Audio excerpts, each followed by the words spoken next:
Isang mapagpalang araw po sa inyo.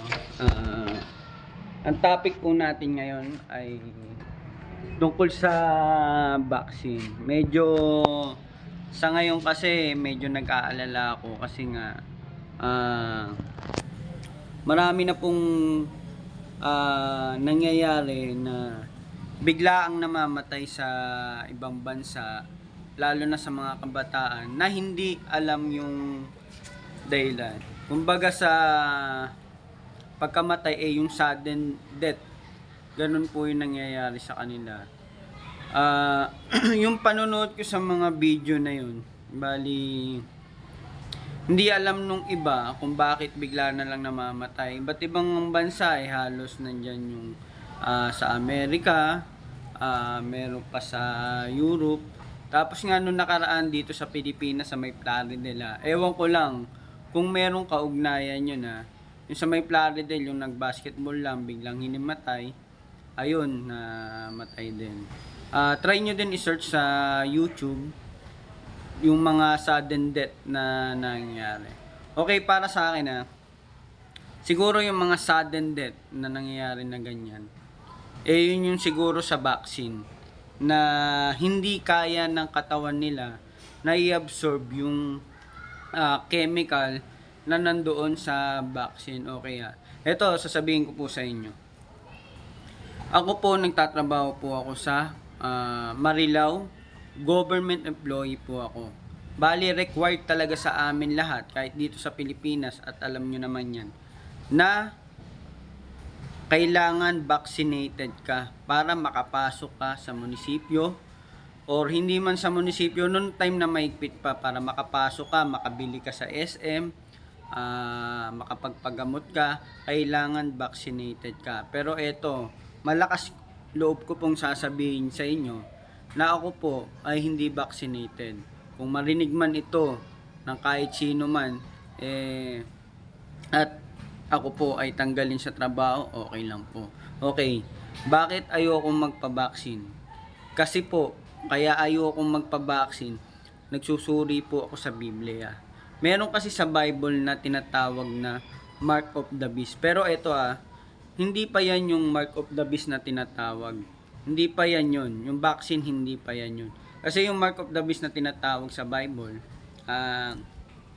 yun yung tanda sa kanang kamay o sa noo. Pag wala kang tatak ng halimaw, hindi ka makakabili ng pagkain or makakapagtinda. Kaya para sa akin, yung vaccine, isa na sa trial yan ng Mark of the Beast. Bakit? Kasi nga halos magkaparehas, halos magkaugnay yung dalawa na hindi ka makakabili ng pagkain, di ba? Lahat tayo dito sa Pilipinas saksi yan. Hindi lang sa Pilipinas, sa buong mundo, na hindi ka makakapasok sa hypermarket or kahit sa tindahan pag wala kang vaccine. Ako wala akong vaccine at hindi talaga ako makapasok sa mga tindahan na yan. Napakahirap na naranasan ko na naraan. Hindi lang ako yung unvaccinated, pati yung buo kong pamilya hindi rin vaccinated. Bakit? Kasi nga naniniwala ako na yung vaccine na yan, trial yan. Yan yung trial para sa paparating na Mark of the Beast. Okay, para maunawaan ng mga nakikinig kung ano yung Mark of the Beast. Okay Sa mga naniniwala kay Lord Jesus Christ, sa mga naniniwala sa langit, sa mga naniniwala sa impyerno, ngayon, halimbawa, buhay tayo. Pag natatakan tayo ng Mark of the Beast na tinatawag, wala na pong kaligtasan. Kahit anong gawin natin pagsisisi, na buhay tayo may tatak na tayo, hindi na po tayo maliligtas. Kaya yun yung iniiwas ko na mangyari. Dahil ang Mark of the Beast, ibig ko sabihin, direkta ka na mapupunta sa impyerno. Kaya nga ngayon guys, nagbibigay ako ng warning sa inyo na kung sakaling dumating talaga yung totoong Mark of the Beast, ay huwag kayong magpapatatak. Sabi nga sa Bible, mas piliin nyo ang kamatayan. Mas piliin nyo ang kamatayan kaysa matatakan ng halimaw. Kasi pag dumating yan, lahat ng mga hindi magpapatatak, papatayin ka. Ibig sabihin, piliin mo ang kamatayan para kung sakaling mamatay ka, langit, buhay na walang hanggan ang iyong mapupuntahan.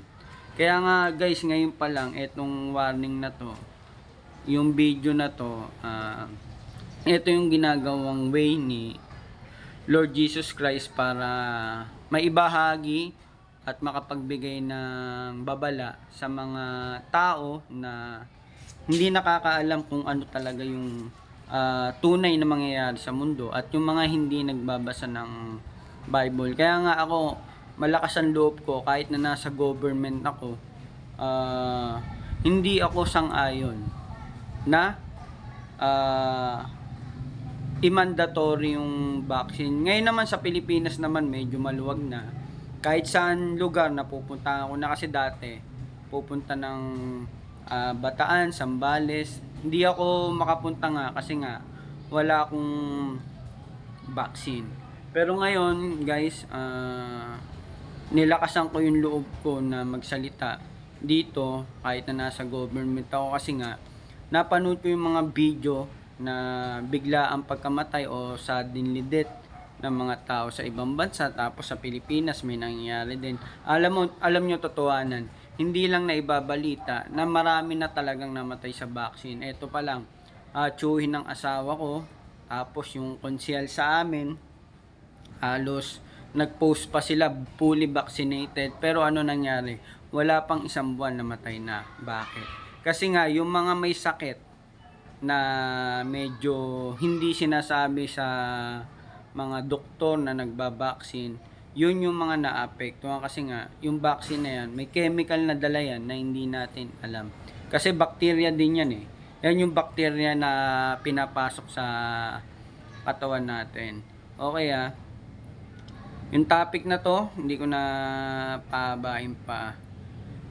Sana guys, yung mga nagpa-vaccine na, wag na kayong magpa-booster dahil wala pa naman talagang prove na yun talaga ikaliligtas ng buhay nyo. Okay, tulad ko, example ko na lang, bakit maraming nagpa-vaccine? Bakit kasi ang daming namamatay. Okay, eto ako ngayon buhay, hindi ako vaccinated, pero bakit nananatili pa rin akong buhay? Okay, ganito yan. Totoo naman na may COVID, pero ang government, darating yung araw, darating ang panahon na ang government magkakaroon ng may tinatawag sa Bible para magkakasundo lahat ng government na parang one word na ganun. Kaya sila ang magdidikta sa atin kung ano yung mga plano nila na hindi mabuti. Kasi nga talagang sa huling araw, napakaraming malinil lang. At ayokong dumating yung time na isa ka doon sa mahuhulog sa bitag para matatakan ng mark of the beast. Okay, ulitin ko. Ang vaccine na itinusok sa atin, hindi pa yan yung mark of the beast. Pero yan yung trial ng mark of the beast. Kaya nga ang dami nagsuri, nag-search, di ba? Kaya nalaman ng ibang mga tao na meron palang tinatawag na mark of the beast. Yung mark of the beast na yan, huwag kayong mag-alala. Kasi bakit? Yung mga naniniwala kay Lord Jesus Christ, maliligtas. Kasi bigla na lang mararapture. Pagkatapos ng rapture, dyan lalabas ang Antichrist at ang mark of the beast. Okay, God bless po.